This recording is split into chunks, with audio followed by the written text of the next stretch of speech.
América y lo que comienza a ser nuestro país. ¿Sí? ¿Queda claro eso ahora? Sí, profe. Bueno, entonces vamos a ver lo siguiente.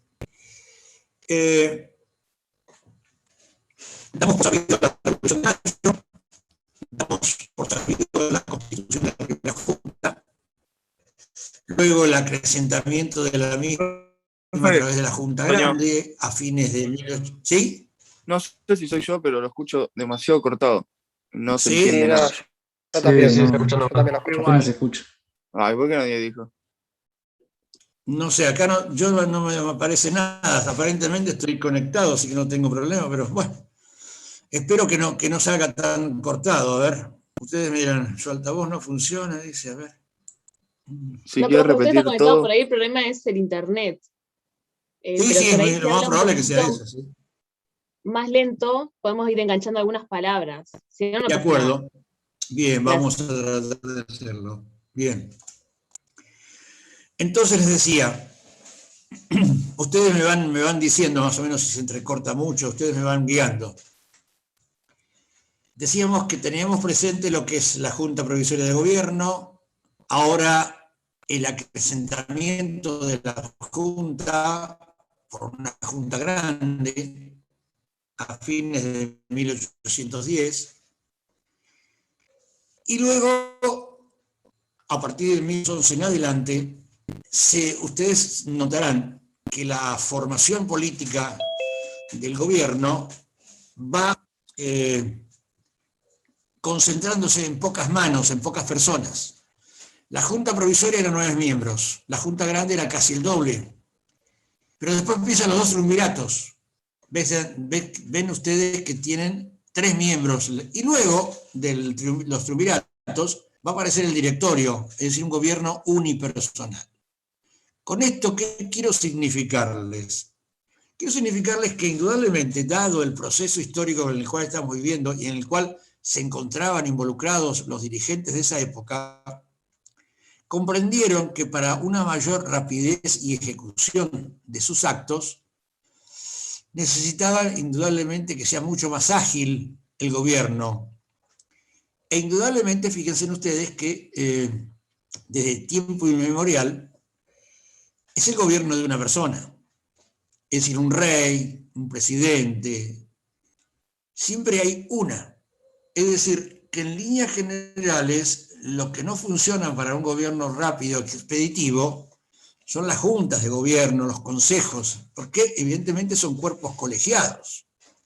Por lo tanto, lo que se necesita es una mayor rapidez de ejecución. Por lo tanto, acá también se da este proceso de gobiernos amplios, se van centralizando, porque indudablemente lo que se necesitaba era tratar de triunfar en el proceso revolucionario, de consolidarlo. Y entonces los gobiernos van pasando por esas etapas de mayor capacidad o mayor cantidad de miembros a menos. Por lo tanto, esto se hace evidente cuando se organizan las campañas expedicionarias al interior. Una, dijimos, era comandada por Belgrano, que fracasa y permite que ya a partir de 1811 una vasta región del territorio del virreinato, que es la zona de Paraguay, quede ya en forma autónoma y ya inicia casi su proceso de independencia del propio virreinato. Y luego va a dar, por supuesto, a la iniciación de un país independiente como es el actual Paraguay.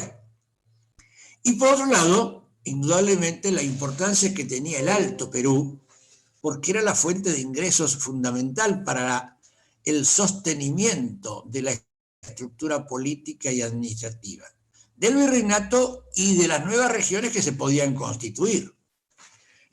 Entonces, es de sumo interés que se hicieran las campañas. Piensen ustedes que son prácticamente 3 campañas, a través de distintos actores, las que van llevando a cabo estas campañas, desde González Balcarce, desde Juan Martín de Pueyrredón, desde Belgrano, desde San Martín, e inclusive desde San Martín y hasta la acción de Güemes. Aprovecho la ocasión para rendirle en cierta medida un homenaje, porque hoy se cumplen, no sé si ustedes saben, hoy se cumplen 200 años de la muerte de Martín Miguel de Güemes. Es decir, aquel general, aquel patriota que luchó prácticamente en las fronteras norte del país y que aseguró estos territorios para la futura Argentina. Hoy se cumplen 200 años de la muerte de Miguel Martín de Güemes, el general salteño. Así que, por lo tanto, hoy, por ejemplo, si hubiéramos estado en condiciones normales, hoy debería haber sido feriado. Pero piensen ustedes que, dada la particularidad de la pandemia y de la propia organización política de la República Argentina, este feriado lo pasan al lunes, aunando y juntando el otro que vamos a conmemorar el domingo, que es el 20 de junio, el Día de la Bandera, por la muerte del general Belgrano. Así que, dadas esas dos circunstancias, el lunes es un feriado. Pero hoy debería haber sido el feriado aniversario por el hecho de los 200 años de la muerte del general Güemes. Bueno, y entonces quiere decir que este cuerpo expedicionario hacia el norte tenía por misión no solamente asegurar todas aquellas ciudades que se habían plegado al movimiento revolucionario iniciado en 1810, sino además también asegurar la fuente de ingresos. Era mantener entonces el Alto Perú, la actual Bolivia, en posesión de estos territorios, porque era aquella que le permitía solventar el presupuesto de estas regiones. Y que ustedes van a ver que a través de los tiempos, el eje económico de estos territorios, que luego fue denominado Argentina, el eje económico se va a ir desplazando hacia el litoral. Y entonces, aquella zona o aquella región que era la más pobre del virreinato, es decir, Buenos Aires era una región, era una ciudad marginal, en principio, que fue en cierta medida luego consolidada como capital del virreinato del Río de la Plata, en función tal vez más defensiva que otra cosa realizada por los Borbones cuando crean el virreinato del Río de la Plata en 1776, Buenos Aires va a comenzar a destacarse paulatinamente del resto del país por ser la puerta de entrada y salida de los productos. Y entonces se va a desplazar el eje económico desde el norte hacia el litoral. Entonces, a nadie se le escapa que hoy la región quizás más rica de Argentina es la zona de la Pampa Húmeda, Buenos Aires y demás. Pero en aquel entonces que estamos analizando, la región más apta, más importante, era el Alto Perú, la actual Bolivia, porque de ahí venían los suministros fundamentales, es decir, las minas de plata de Potosí suministraban entonces los recursos necesarios para mantener el presupuesto de esta región. Bien, hecha esta salvedad entonces, todo este proceso que se inicia de 1810 al 16 tiene como consecuencia el hecho de ir paulatinamente asegurando las regiones en las cuales la clase dirigente, a través de sus generales, a través de estas acciones militares, se fueran afincando en el territorio. Como ustedes comprenderán, el proceso fue largo porque duró 6 años hasta lograr la independencia. La independencia que se va a lograr, como ustedes saben, en el Congreso de Tucumán de 1816. Se elige Tucumán por ser una zona equidistante entre los problemas de Buenos Aires, por un lado, y a su vez la zona del Alto Perú. Entonces, en Tucumán se elige el lugar más apropiado para que sesionen los constituyentes o los miembros del Congreso, que van a dar lugar nada más nada menos que al acto tan significativo que significa la proclamación de la independencia de estos territorios, el 9 de julio de 1816. Por eso es que nosotros tenemos en nuestra historia 2 fechas de singular importancia que son fundacionales para la República Argentina. El 25 de mayo de 1810 y el 9 de julio de 1816. El 25 de mayo de 1810 significa la ruptura del orden institucional colonial. Significa la ruptura del orden institucional colonial. Es decir, se da paso a un nuevo gobierno sustentado en la legitimidad de la especie contractual sostenida desde hace mucho tiempo, en la cual el exponente fue, como ustedes saben, Juan José Castelli. Es decir, que ante la cefalía producida por el rey de España, el poder debía volver a la comunidad, que ésta se iba a encargar, por supuesto, de determinar la forma de gobierno que quería para sus territorios. Pero en 1816 se produce la revolución, la independencia decidida, porque indudablemente a partir de 1814 retorna al poder Fernando VII con ansias de revancha y un profundo resentimiento hacia toda América que había intentado independizarse de su metrópoli y por lo tanto casi reconquista todo el territorio. A partir de 1814 el único foco revolucionario que queda en la América del Sur es el Río de la Plata.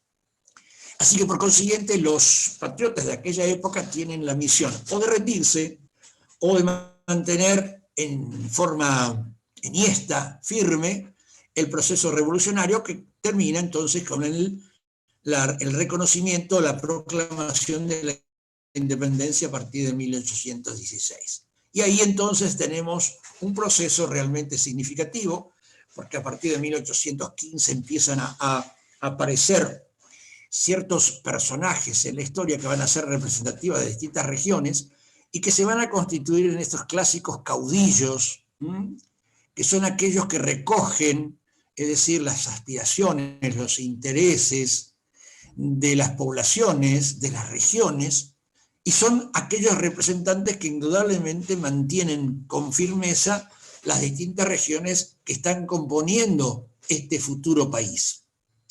Y ya aparece sobre el litoral la figura de Artigas. Artigas es hoy día, se lo ha denominado ya, el padre de la patria uruguaya.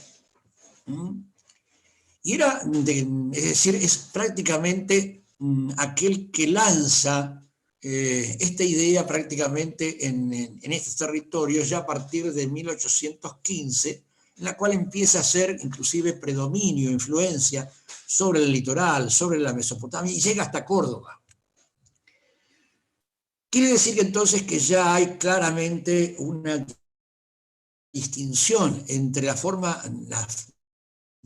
de conducción política. Por un lado, Buenos Aires arrogándose la centralidad, porque no se olviden que Buenos Aires es la ciudad que fue capital del virreinato a través de una práctica política de ejercer la conducción política de todo el virreinato, que tenía indudablemente una conducción centralizada. Así que Buenos Aires, en cierta medida, prolonga esa conducción y cree y quiere ejercer el poder centralizado desde Buenos Aires.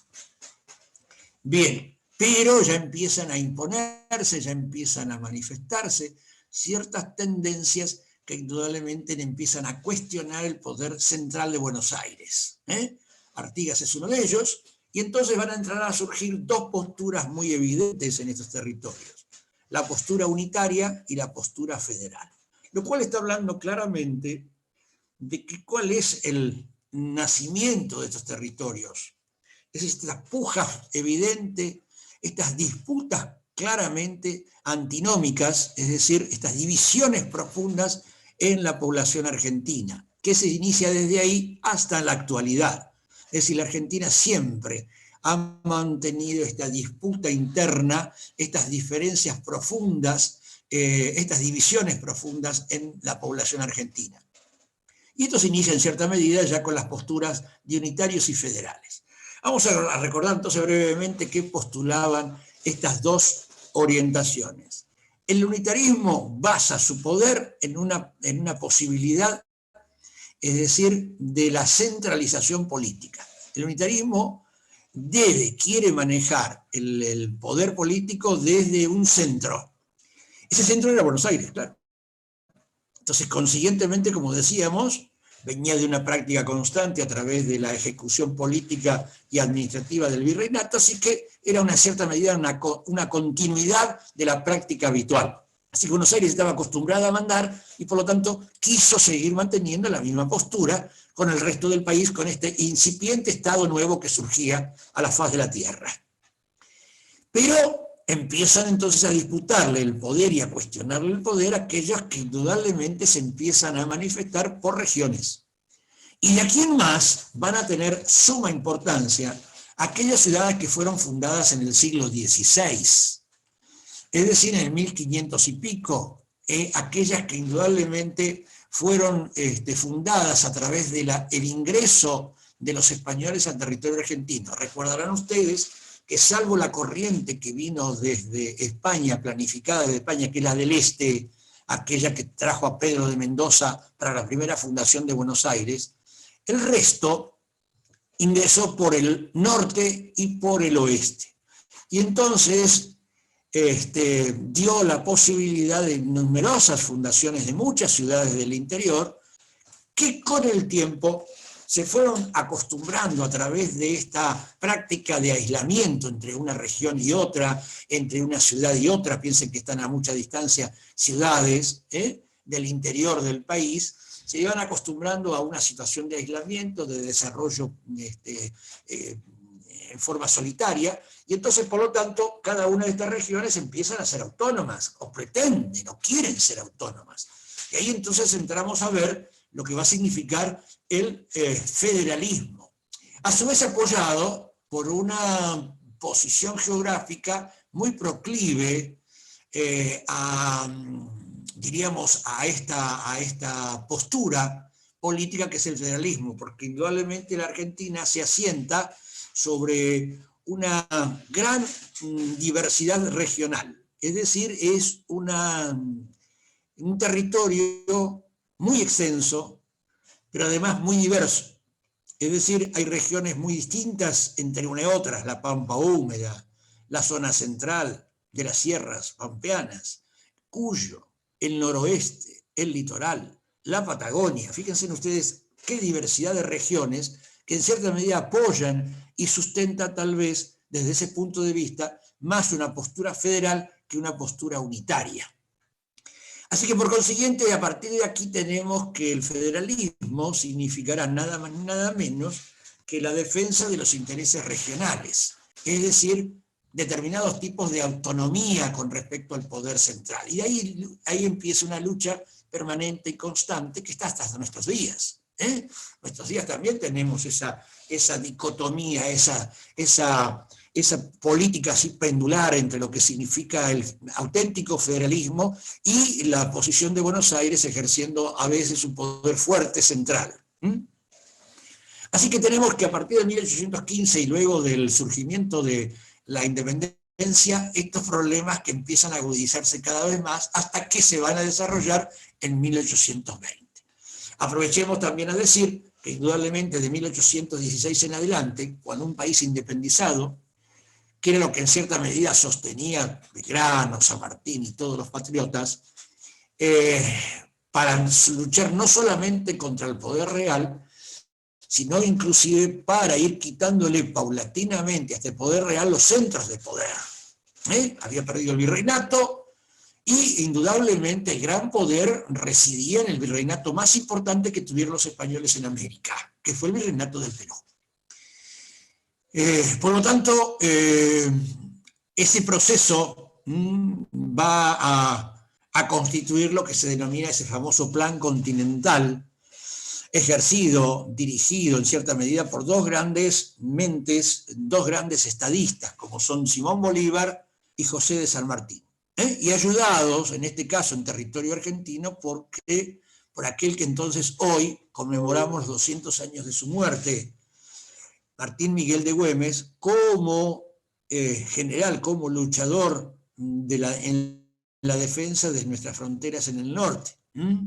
Pero que indudablemente aspiraban a otra cuestión, porque en aquel entonces la lucha de estos patriotas, o la lucha de estos próceres, o la lucha de estos militares, o como quieran llamarle, indudablemente era para lograr la emancipación americana.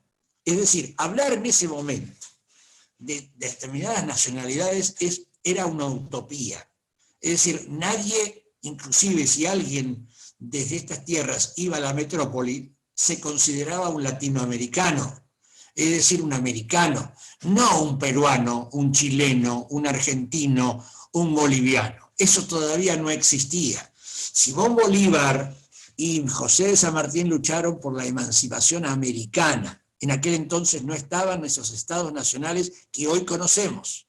Así que es muy aventurado hablar de nacionalidades en ese entonces. Y este proceso va a finalizar en 1824-25, cuando se logre la última batalla, que es la batalla de Ayacucho, ya en territorio peruano, contra los españoles, y que va a significar nada más nada menos que ya la definitiva derrota y la declinación del poder español en América. Y entonces sí se darán, a partir de ese momento, paulatinamente en cada una de las regiones y de los países, procesos que a veces no son, diríamos, centrífugos, sino son centrípetos, es decir, tienden hacia la aglutinación, hacia la consolidación de ciertos territorios, que inclusive lo entrevieron en la famosa entrevista de Guayaquil entre Bolívar y San Martín en 1822, cuando sostenían que el verdadero problema para las tierras sudamericanas, o para estas tierras americanas, estaban hablando de ellos, eran aquel coloso que se estaba construyendo y edificando en el hemisferio norte, que fueron los Estados Unidos de Norteamérica. El verdadero problema para estos países era fundamentalmente esa visión que tenían en el norte de lograr una unidad. Y esa unidad lo lograron, a punto tal que hoy se llaman Estados Unidos de Norteamérica, y van de una costa a la otra.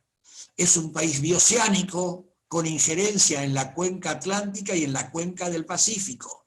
Y por consiguiente, a eso se debió que la independencia de los Estados Unidos en 1776, de las famosas 13 colonias que estaban establecidas por los ingleses sobre la zona del litoral atlántico, se extendieran hasta el norte. Por eso es la famosa campaña del Far West, que todos ustedes conocen a través de películas o demás cosas, a través de los cowboys, a través de las proezas que hicieron los que fueron extendiéndose hacia el oeste para lograr nada más ni nada menos que la extensión del territorio norteamericano. Y el territorio norteamericano se extendió entonces a expensas de territorio que podría haber sido constituido por México, porque en 1848, por ejemplo, Estados Unidos libra una guerra contra México y le quita el 50% del territorio, entre ellos California, Arizona, Nueva México, los nombres que ustedes conocen, por eso tienen nombres como San Francisco, como Los Ángeles, como eso, por eso han visto inclusive la película del Zorro. ¿Las ubican todo esto? Bueno, todo eso es precisamente en la época en la que indudablemente se va concretando el famoso proyecto de los Estados Unidos de Norteamérica, que logra concretarse. Hoy son 50 estados que componen los Estados Unidos, de neto corte federal. Bien, esto por un lado. Entonces San Martín y Bolívar veían esto preocupación, pero evidentemente el destino, las circunstancias políticas, la historia en definitiva, llevó a que se fueran conformando muchas repúblicas en el sur. Desde Venezuela, Colombia, Ecuador, Perú, Chile, la Argentina, Bolivia, Paraguay, Uruguay, etc. Vean ustedes entonces lo que fue surgiendo de los distintos virreinatos, tanto de Nueva Granada, con sede en Bogotá, en el norte, como en el medio territorial con Perú, y por último con el virreinato del Río de la Plata en el sur. Todos esos fueron constituyendo diversos países que hoy estamos establecidos en América del Sur. Bien, una vez finalizado esto, vamos a retornar otra vez a la Argentina. Digo la Argentina en aquel entonces por el territorio que vamos a estudiar. No porque en ese momento todavía sea Argentina, ¿no?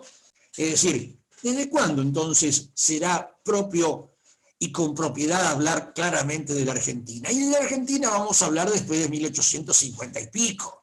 después de la sanción de la Constitución Nacional, después cuando el país esté unificado en 1862, ahí sí es lícito y correcto hablar de la nación argentina. Pero hasta entonces podemos hablar de las Provincias Unidas del Río de la Plata, de las Provincias Unidas de Sudamérica, podemos hablar de la Confederación Argentina, en fin, muchas formas de designar estos territorios hasta lograr el estatus de nación argentina. Así que, por consiguiente, vean ustedes por qué proceso estamos atravesando. Bien, la pregunta entonces que voy a hacerles es, ¿hasta acá vamos bien? Sí, profe. Vos sabés que me perdí igual con una fecha, A unos ver. años. Pero además de eso, ¿me escucharon bien? Sí, profe, se escuchó bien. Bien. Bueno, de acuerdo. A ver, Ana. ¿Hasta ahora en qué año estamos? Y Aparte de lo estamos, que vos dijiste de la nación argentina. estamos desde 1816, ya en el proceso de independencia, 1820 hasta el 24. Pero ahora voy a retroceder un poquito y me voy a establecer en 1820. Por eso les dije, una vez que haya finalizado o que finalizó este proceso de emancipación, es decir, del resto de América, porque el último país en constituirse va a ser Bolivia, ya para 1825, cuando indudablemente el general Sucre, que era el lugarteniente de Bolívar y quedó a cargo de finalizar la obra emancipadora, le quiso poner a esta región Bolívar. Bolívar no aceptó y de eso entonces se deriva el nombre de Bolivia, porque si no se hubiera llamado Bolívar el Estado, ¿de acuerdo? Bien. Entonces, ahora vamos a situarnos otra vez para 1820. ¿Por qué esa fecha? Porque esa fecha es de singular importancia, porque estos territorios, uno cae siempre iba a decir la Argentina, y como les estaba diciendo que todavía no es propio hablar de la Argentina, estos territorios habían intentado ya en varias oportunidades organizarse de alguna forma a través de el establecimiento de ciertos congresos, de ciertas sanciones. Por ejemplo, en 1819 hay la sanción de una constitución de tipo unitario que no es aceptado por las provincias, y que en 1820 va a caer producto de la acción de esos personajes que hemos denominado caudillos, que eran representativos de distintas regiones y provincias que se van formando. Por ejemplo, cae el directorio general, el directorio supremo, es decir, el poder central de Buenos Aires, y entonces, al caer el poder central, por ejemplo, a través de los caudillos López y Ramírez de Santa Fe y Entre Ríos, es decir, al caer el poder central, se disuelve este poder y por consiguiente territorios quedan en cierta medida acéfalos. Es lo que se estableció, una fecha muy difícil para estos territorios, que es la anarquía. Es el momento más difícil de este proceso, porque esta anarquía podría haber disuelto totalmente la hipotética unidad que quedaba. Fue el momento quizás más difícil. Esto podría haber sido cualquier cantidad de países en 1820. Les estoy diciendo indudablemente entonces que empiezan a surgir esas ciudades consolidadas ya desde el siglo XVI y que van poblando el interior del país y que se van constituyendo en regiones. Entonces van a surgir de la ciudad, por ejemplo, de la ciudad de Santiago del Estero será la provincia de Santiago del Estero, la de Tucumán será la de Tucumán, la de Santa Fe, y así de seguido, con cada una de esas que ustedes conocen. Bien. Por lo tanto, en general, había caudillos locales, caudillos regionales, para mencionarles algunos de ellos, Bustos en Córdoba, Quiroga en la zona de La Rioja, como ya les dije, por ejemplo, Ramírez, López, con el tiempo va a surgir Juan Manuel de Rosas en Buenos Aires, etcétera, etcétera. Es decir, empiezan a surgir los caudillos, y los caudillos van a ir consolidándose en función también de la consolidación regional, porque cada una de estas regiones se constituirán a poco o a mucho tiempo en provincias. Quiere decir que entonces, y acá es algo que deben aprender para siempre, previa al surgimiento de la nación y de un Estado-nación, surgen las provincias. Las provincias son preexistentes al surgimiento o la consolidación de la nación. Por voluntad expresa de las provincias se crea una nación. Cuando ustedes aprendieron desde chico y utilizaron y vieron por primera vez un mapa en las escuelas, el mapa está subdividido en provincias. Entonces, ¿qué pasa en general? ¿Qué idea tiene el alumno? Que la Argentina es una nación subdividida en provincias. ¿Es correcto? Pero la mayoría no saben, y con el tiempo indudablemente es bastante serio hablar de una determinada ignorancia histórica, creer que la nación es previa a las provincias, que la nación se fue subdividiendo en provincias, y no es así. Las provincias desearon ser un país. Por consiguiente, las provincias se van uniendo hasta conformar un país. Las provincias son anteriores a la nación. Esto deben tenerlo muy en claro siempre y no olvidárselo jamás. Son preexistentes. Y entonces, el surgimiento de estas posturas llevó, como decíamos, al surgimiento de personajes que interpretaban el sentir, las aspiraciones, las inquietudes de las poblaciones, que son los caudillos, si los representantes de su época, es decir, van a entrar a manifestar distintas posturas, y entonces van a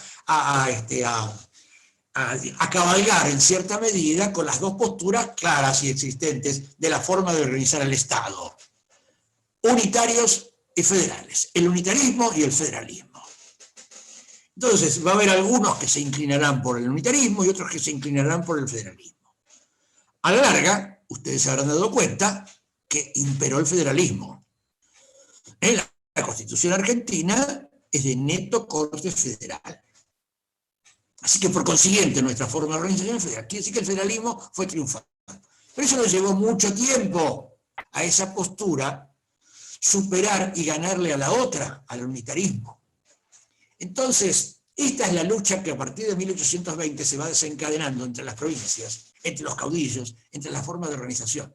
Y es donde indudablemente esta Argentina pudo a través de este proceso superarlo. Podría haber quedado en otras circunstancias. Se podría haber constituido en muchos países. Por eso es que la Argentina es tan difícil de explicar, es tan difícil de comprender en muchos aspectos, desde aquel entonces hasta la actualidad. Somos países muy distintos con respecto a otros. Y por lo tanto la Argentina necesita un buen estudio, un buen análisis. Fíjense ustedes que la mayoría, me da la sensación, y sobre todo en los tiempos que estamos viviendo, la mayoría se me ocurre pensar que no han visto nunca esto en historia. ¿Alguien lo ha visto todo esto que estoy hablando, no? Sí, profe, yo lo vi en tercero de secundaria. Bueno, vos viste Sí. a alguien. Falco me hace así con la cabeza que no lo vio. No, yo tampoco. Yo también lo vi más o menos. Entonces, en yo tercero creo que la secundaria. mayoría no lo vio. Porque indudablemente ustedes saben que estamos en un evidente retroceso cultural en la Argentina y sobre todo educacional. Entonces las jóvenes generaciones como ustedes, la mayoría desconocen todo esto. Ahora, no se olviden que ustedes van a ser, como decíamos al comienzo del año, ustedes van a ser educadores. Por algo van a ser profesores de educación. Puntos suspensivos. Física. ¿Estamos? Son profesores de educación primero. Ojo.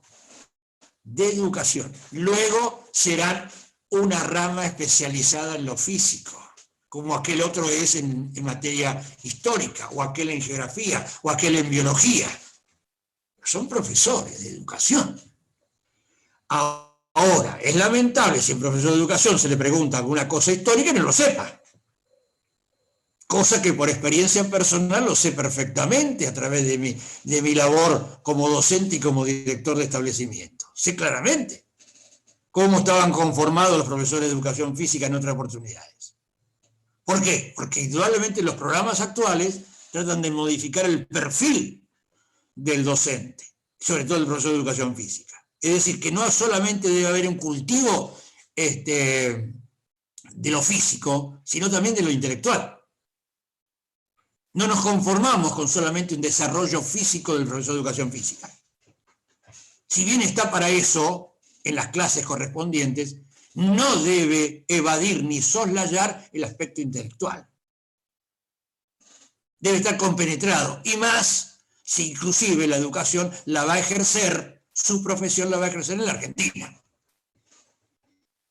Queda clara la postura, ¿no?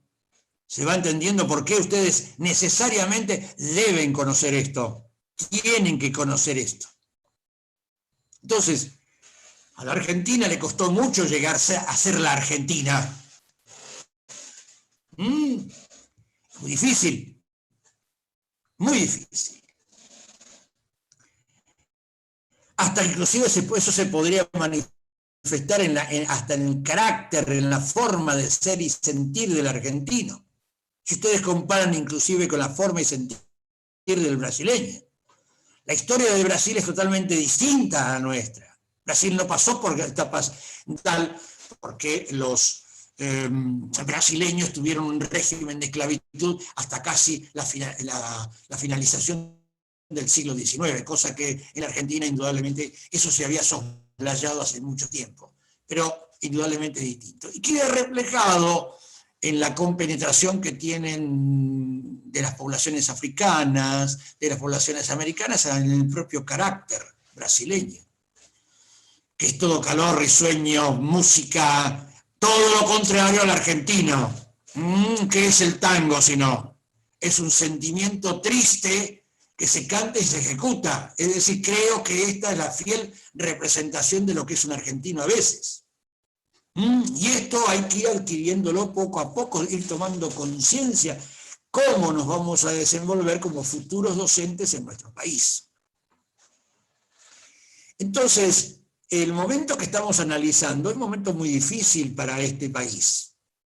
Se podría haber dividido y subdividido en inmensas regiones.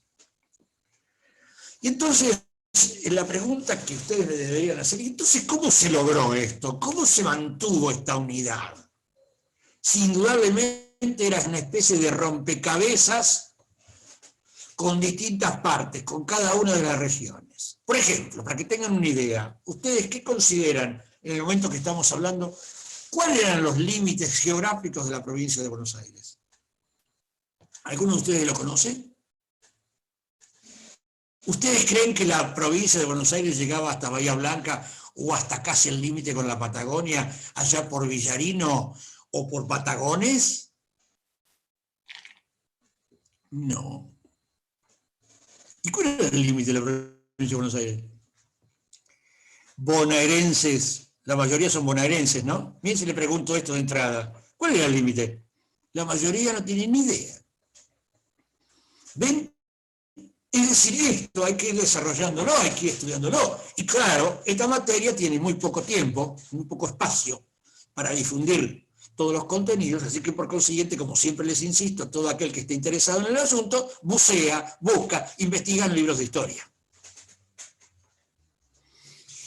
Con el tiempo se me ocurre que más de uno se le va a descubrir esta beta de investigación, de estudio, de curiosidad que tiene por su historia, por su propia historia argentina. Buenos Aires, el límite sur, ¿saben cuál era? El río Salado. ¿Saben cuál es el río Salado? Es aquel que si van hacia Buenos Aires, es el río más, la vía más importante que está más o menos cerca de Dolores. Belgrano, profe. ¿Escucharon? ¿Cómo? En Belgrano, General Belgrano está. Bueno, General Belgrano está en un lado. La ruta 41.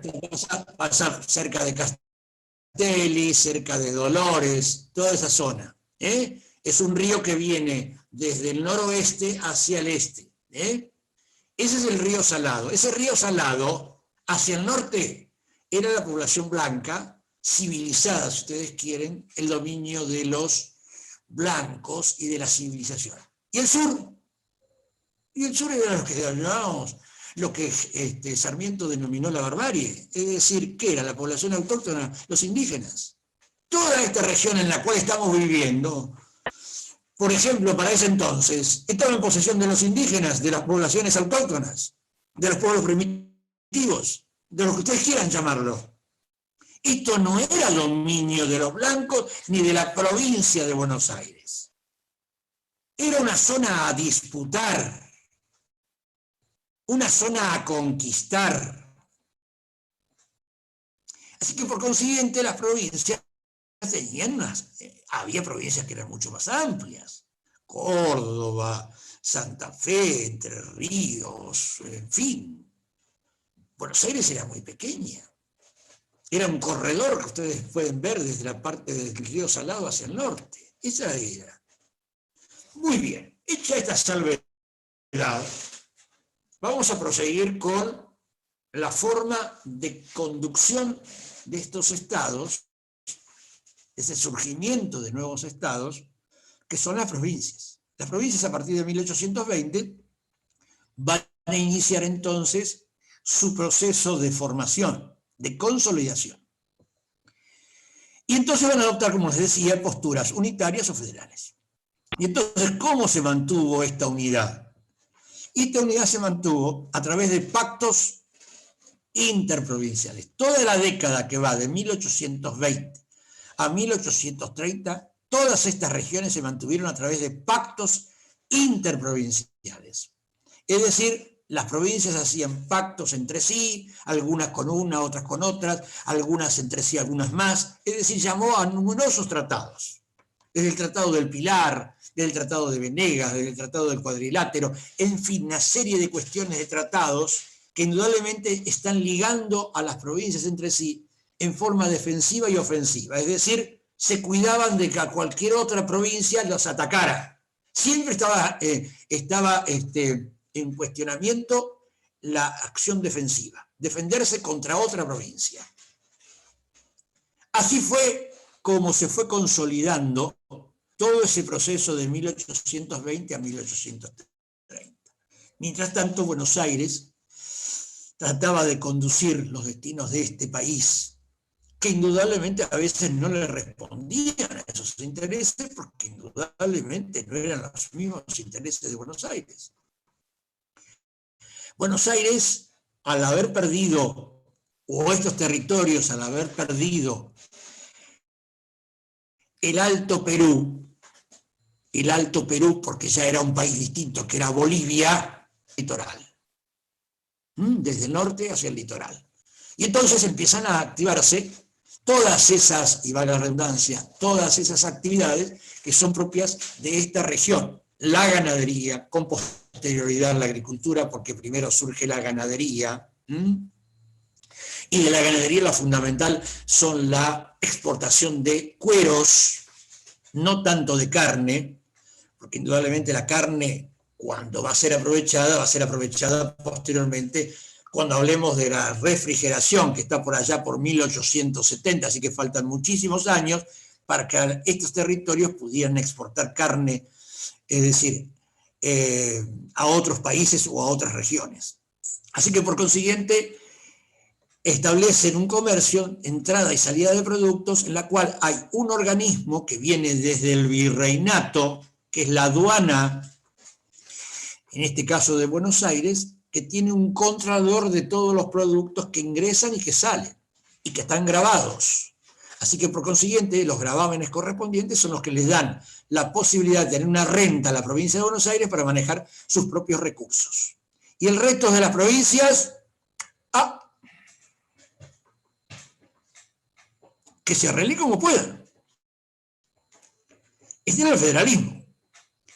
Piensen ustedes que en estas circunstancias yo no tengo tiempo para seguir. Yo, por supuesto, y se los voy a comentar ahora y ustedes más o menos se tienen que dar cuenta, yo les estoy formando a ustedes una estructura, un esqueleto del andamiaje de toda la historia argentina y de la historia en general y del proceso del análisis contemporáneo en poco tiempo que dispongo. Así que el resto cuando a ustedes les quedan preguntas a veces para hacer, recurran a los libros correspondientes y le ponen los órganos necesarios a este cuerpo que le falta. Yo les pongo el esqueleto, ustedes le van a poner el hígado, el corazón, los pulmones, los riñones, etcétera, etcétera. Hago una semblanza de este tipo para que se den cuenta. Ustedes le van agregando los órganos correspondientes. Ahora bien, por lo tanto, en esta década también tenemos conflicto con el exterior, tenemos la guerra contra el Brasil, tenemos el fusilamiento de Dorrego, etcétera, etcétera, etcétera. Que no nos podemos detener porque son indudablemente cosas muy particulares. Yo les estoy hablando a ustedes el gran proceso institucional, político y económico. Así que, por lo tanto, ahí en ustedes está averiguar ciertas cosas, porque durante esos 10 años, indudablemente, las provincias están interesadas en mantener una cierta unidad. Esa unidad inclusive va a estar expuesta en un momento determinado a través inclusive hasta del enfrentamiento armado entre las dos posturas, entre unitarios y federales. Y los federales se van a imponer. Y entonces el Tratado del Litoral, del 4 de enero ya de 1831, se va a convertir con el tiempo en el famoso Pacto Federal, el Tratado Federal. Porque en ese pacto, o ese tratado litoral que está conformado por las provincias de Buenos Aires, Santa Fe, Entre Ríos, al cual se adhiere posteriormente Corrientes, del litoral, con una postura firme desde el punto de vista federal, va a triunfar sobre la Liga del Interior, en la cual estaban adscritas muchas provincias. Al vencerlo militarmente, inclusive, la mayoría de las provincias adhieren o acceden al Pacto Federal a partir de 1832. Ese Pacto Federal es el que se va a llevar a cabo durante la década del 30 hasta casi el 50, cuando caiga Rosas a través de la acción que va a desarrollar Urquiza. Bien. Entonces, por lo tanto, a partir del 29, inclusive después de la muerte de Dorrego, el que va a asumir en la provincia de Buenos Aires va a ser Juan Manuel de Rosas, el caudillo federal en la provincia de Buenos Aires. ¿Y quién era Rosas? Rosas era nada más nada menos que el principal hacendado, el máximo terrateniente de la provincia de Buenos Aires. Aquel que indudablemente asume en una situación de caos, de desorden, producto del asesinato de Dorrego, a manos del general Lavalle, que cuando al triunfar en una batalla en la cual enfrentan a los dos, resuelve fusilarlo. Fusila entonces en diciembre de 1828, lo fusila Lavalle a Dorrego, que quizás sea uno de los primeros crímenes políticos que se llevó a cabo en la República Argentina. El fusilamiento de Dorrego por Lavalle. Esto trajo un profundo desorden, caos. Y entonces Buenos Aires elige nada más, nada menos que al restaurador de las leyes, aquel que le imponga una mano de hierro, un orden establecido, una represión determinada, y Juan Manuel de Rosas va a ejercer el poder con las facultades extraordinarias desde 1829 al 32. Ese va a ser el primer gobierno de Rosas. Luego va a haber un interregno, es decir, un lapso en el cual Rosas no va a gobernar, hasta el 35. Y de 1835 hasta 1852 es el largo y extenso periodo rosista del segundo gobierno, que va a ganar con la suma del poder público. Bueno, aquí entonces más o menos ya por ahora nos vamos a empezar a detener, para así en la clase que viene nos vamos a abocar entonces ya a través de lo que ustedes me digan, porque yo siempre recurro a ustedes como doble circunstancias, ¿no? Para saber si estuvieron atentos, si más o menos siguieron el tema, entonces me dicen siempre, yo más o menos les pregunto, ¿a dónde llegamos? Yo sé a dónde llegamos, pero siempre lo hago con la intención de que ustedes me lo comenten para ver hasta dónde llegamos si estuvieron más o menos atentos en la clase. Bien. Quiere decir que llegamos hasta 1830 con el Pacto Federal, la conformación de las provincias, los pactos interprovinciales y lo que va a ir surgiendo paulatinamente estos territorios que van a lograr la unidad de facto y no de derecho. Y entonces con esta última respuesta les dejo el interrogante. Se supone que ustedes deben saber la diferencia entre facto y derecho, ¿no? Y si no, la vamos a aclarar en la clase que viene, cuando sintonicemos el mismo canal a la misma hora. ¿Sí? ¿De acuerdo? Bien. Entonces, ¿alguna pregunta en la clase de hoy, por favor? Profe, Algo que no se haya comprendido. profe, ¿Sí? ¿podés Santiago. repetir esa última parte de lo de facto y derecho? Claro. Dije que entonces, la unidad que se fue logrando a través de estos pactos interprovinciales, que logró en cierta medida mantener la unidad, es una unidad de facto y no de derecho. Que entonces, en cierta medida, o sea, ¿qué quiere decir? Que es una unidad de facto y de hecho, pero le falta el derecho. ¿Y a ustedes qué les parece? ¿Cuál podrá ser el derecho de la unión? ¿No es lo mismo que decir algo constitucional cuando se habla de Claro, derecho? muy bien, Lucas, correcto. Ahí está la legitimidad de la acción de gobierno, cuando tiene el respaldo de un cuerpo constitucional. La Constitución es el pacto o el contrato social de todos nosotros argentinos a través de una Constitución. Deseamos constituirnos en una nación y por consiguiente debemos hacer valer esa como la ley máxima, la ley suprema. Entonces, esa es una unidad de derecho. Esa es una unidad porque tiene un respaldo constitucional. Lo demás es de hecho. Son pactos, son acuerdos, son circunstancias, concretan determinados intereses. Y por lo tanto, ahí está la situación de hecho y no de derecho. Esto quedaba para la próxima clase. Hoy se adelantó. Ya lo saben ahora. Bien. Gracias a Santiago, lo saben perfectamente. Muy bien. Así que esto lo apuntan para siempre, ¿no? Son cosas que no se las pueden olvidar. Bien. ¿Alguna pregunta más? ¿Algo que no haya quedado en claro?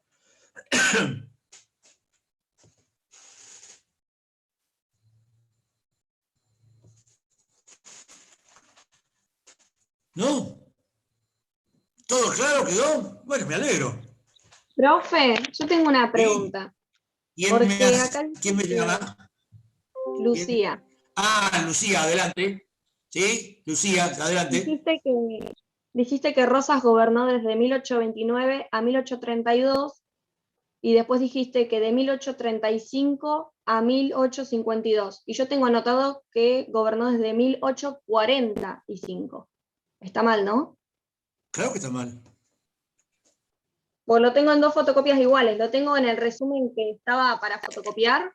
Sí, pero Dice bueno, será 1845. por algún otro acontecimiento que está ahí, a lo mejor se te pasó o algo por el estilo, porque Rosas va a ser derrocado por Urquiza, recién en el 52. Lo modifico, igual no pasa nada.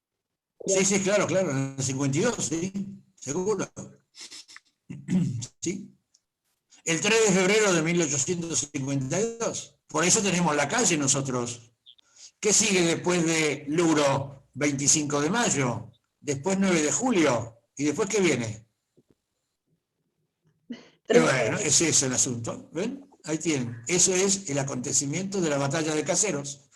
El 3 de febrero de 1852. Claro. Así es. Bueno, ¿hasta aquí vamos bien? Sí, profe.